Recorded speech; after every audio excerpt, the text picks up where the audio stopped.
The Norwegian singles approach to training is currently on the up. More and more people are embarking on that journey to train this way, and a lot of people are having some big breakthroughs. For me, I recently completed a great marathon block which centered around this methodology, but I didn't quite follow the rulebook, and it's been a long build to get to this point. Now today I want to give you guys a quick overview of the build up which led me to kick-starting my recent singles training block, why I aim to continue training that way into 2026, give you a breakdown of the 2 blocks that I'm currently cycling, why I think it works, why people stagnate, and then why I think it's becoming more and more popular. And I feel it's really important for me to lay out my training and my approach to this, because I appreciate I've been quite vocal on this topic over the past couple of months, and if you follow the marathon training series you'll see I documented my training in the build up to that and had good success. It's been a good year all round. So let me dive in and explain how I got to this point. For about 2 years now, when I was doing training prior to jumping into this methodology, I was doing interval training as per a lot of people and standard threshold training to couple along with that. So the intervals were a bit faster, and then I would do a second session later in the week that was more of a traditional threshold session. With those interval workouts, what I've started to do a couple of years ago is drop a 2 or a 3k, or if it was time based, a 10 to 15 minutes really relaxed LT1 effort at the start, just to extend the warm up, get my body firing on all cylinders, and just bridge that gap from going from a very easy jog straight into those faster intervals. I kept that up until this year, and I still do it, and I really found great improvements in my running performances by doing this. I felt like whilst I was doing this, I was adding valuable training to my system, along with the higher intensity reps plus the threshold work. I feel like I was covering all bases nicely, and performances showed that. I felt like my foundation of many years prior was really coming to the forefront, and stacking weeks of intervals like this up was really helping. But then it all changed in the summer this year. Now I'd embarked on double threshold training in 2022 and also in 2024, and I knew after my May training block for my summer of speed, where I was really targeting the 5k, and that was really successful, that I wanted to go back to do some big mileage in the summer. So that's when I embarked on my double threshold block. The goal here was to fine-tune what I'd done in the past and just aim to log a consistent 30 to 34k worth of work a week in terms of threshold work. So that was in the form of a double day on the Tuesday, an LT1 workout in the morning, LT2 in the evening, and then a longer sub-threshold workout on the Thursday. So I was sitting just below LT2 on that one. And the goal there was I was merging that into a longer run, so I was getting my long run done then. That was my threshold workouts done, and then I could attack 20 by 30 second hills on the weekend. And I felt like it was a good all-round stimulus. I did really well out of that, did that for 9 to 10 weeks before I then locked in to my singles marathon training block. Now at this stage I was already hooked on doing mainly threshold work. It had worked for me for a long period of time at this point. The intervals where I had that extended LT1 rep at the start had really kind of started to change my approach to running. And then of course when I got into that double threshold block, that's when I really started talking to James, Sir Pock, a little bit more about this. And ultimately, after talking to him, I was convinced that I changed my mind of what I was going to do in the final 8 weeks of my marathon block. I was going to change it up and just focus on what is now labelled as a Norwegian singles approach. So the only difference that I took was I swapped the doubles out and I went Tuesday, Thursday, Saturday for those single workouts, and as I got closer to the race I simply extended my Tuesday workout, a little bit like what James did in his London build, but I did it a lot sooner, so 8 weeks out. So that Tuesday sub-threshold workout just became longer intervals and a longer duration, and I just changed up my long runs slightly as well just to make them a little bit beefier. But on the whole, that block centered around just basically sub-threshold work, and it was fantastic. I got into great shape. I wish I hadn't tapered so early at 2 weeks. I wish it had only been 10 days. I felt way too fresh going into it, had a really good race, and I ran a PB. So in essence, I split my last 3 or 4 months up into 2 separate blocks, a double threshold block and a single threshold block. However, what those two have in common is in both the blocks, I was simply aiming for 30 to 34k worth of work. It was just spread out differently. So there was a consistent focal point there for me, which I was planning out every single week. I just structured it slightly different. In the base phase, I was just wanting to do some hill work, which is why the hills are on a Saturday.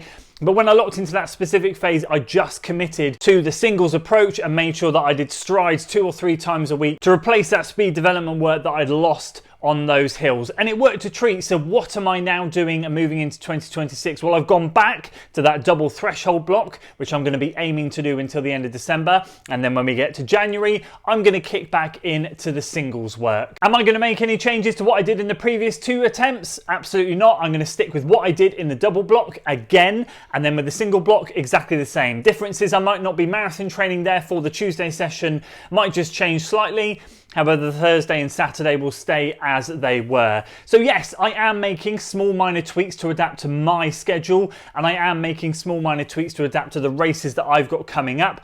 However, for the most part, I am trying to follow the principles of that training methodology, and I feel like it's worth for me giving it 2 blocks, so a double, a single, a double, and a single, which I'm going into now, and then I can assess what I want to do after that. But for the moment, it's working really well. I don't really want to stop. So why does this methodology work for so many people, and why are people having really good breakthroughs? Well, it's something we discussed on the podcast I did with Jimmy Runs and James only the other day on Jimmy's channel. If you haven't seen it, I'll make sure I leave a link to that video in the description and at the end of the video, so you can go and check that out. But for me, it feels pretty obvious, although I might be way off the mark. I think James kind of agreed with me when I said this. I think it's basically to do with the fact that a lot of people train in a certain way with fast intervals, and they train a little bit too fast, a little bit too quick, and a lot of newer runners getting into the sport are using running apps and things where they're really focusing on a lot of top end stuff because it's a little bit more sexy than the slower, maybe more monotonous, boring work. And effectively, if you imagine people's fitness as a house, they're doing all this wonderful work to the upper floor of the house, but the groundwork effectively is on stilts because they might be new to running, they might be running their easy runs a little bit too quick, so they might not be quite so disciplined there. Then they're doing all these fast speed workouts, and the top of their house is looking really nice, but the bottom is a complete empty shell. What I feel like this methodology does is you're either running easy or you're running sub threshold, to just below that LT2 area. You are going to be filling up the base of your house. So what that means is all the work that you've already done up here is going to finally be able to come to fruition because you're putting the work in down here. They can complement each other, and you are going to have a much bigger aerobic engine to allow you to utilize the speed that you have been working on over the years. And so I personally feel like that's why people get so many good breakthroughs. Now, obviously people get good breakthroughs, some people get small breakthroughs. It doesn't matter realistically. I think it comes from the type of the way you were training prior to jumping into this method. I do feel like for the people that have got those big gains, potentially, I might be far off the mark here, but I feel like they're the ones that haven't been working on that ground floor of their house. And so this allows that to happen, and it works really well for them. So why do people then stagnate? Well, it's like any training style. Realistically, I think what happens for a lot of us is, if we use that analogy I just said, if they fill up that ground floor and they get their house nice and even, and let's say another analogy is they fill their fuel tank nicely, they're utilizing every area of it, they then have to add an extension to that house. They have to grow that fuel tank. They have to then take that next step. And that's when people stagnate. When they've made that big jump and they filled up their house, they've then got to try and extend it, and that's when the patience kicks in. So I think what happens is people get really excited that they've made some really big breakthroughs, but then they've got to be really patient for a good period of time, months in fact, to then extend their house, extend the size of their fuel tank, to then be able to put more in it, to be able to then get faster again. And I think this is where people get a little bit antsy, a little bit restless, and don't want to continue with things. I think they feel like they've made these big breakthroughs, they then stagnate a bit, and they don't really understand why. And I think when they understand that sort of concept, that they have finally utilized their engine the best that they can, they then need to upgrade their engine. That takes time. And if you're willing to put the patience in, you will then have that next breakthrough. But I feel like that's why people stagnate. And finally, why is it so popular? I've just answered that in one fold, which is the fact that I think people see really big breakthroughs, and I've explained why that is too. But I think the second reason is it's quite easy to not get injured doing this training methodology if you pitch things just right. So obviously people start off a little bit conservative and then work into it, but ultimately they're just working easy on the every other day, and then they're doing a sub threshold workout, which there's a great pace calculator for. I'll make sure I put a screenshot of that on screen so people people can see, and you can work out what those paces are and you can adjust them yourself. And when you find that sweet spot, you then sit there and just rinse and repeat that every single week. You're never pushing yourself really too hard with that top end speed work, really overstraining, really over pushing, getting yourself into all sorts of trouble. You never get into that point, and everything is so much more controlled. And I think people that have been injury ravaged in the past and had lots of time off because of injuries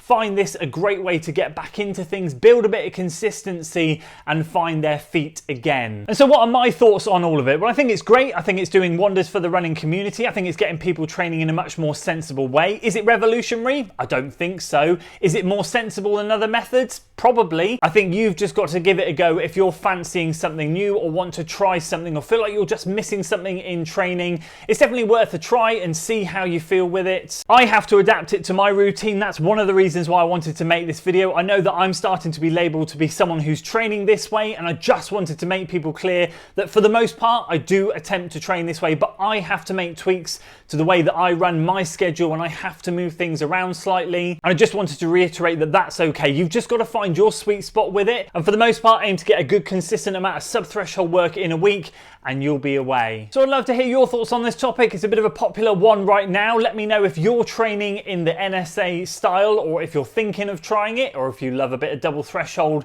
Whatever your training methodology is, I'd love to hear from you down in the comments below. If it's worked for you, if it's not, it'd be great to hear your stories. As I said earlier, if you missed the video with Jimmy and myself and James, check out this video up here. I'll leave a link to his podcast there. Or if you want to see a bit more on this sub-threshold work, I'll leave a link to one of my videos down here, and I'll see you guys over there.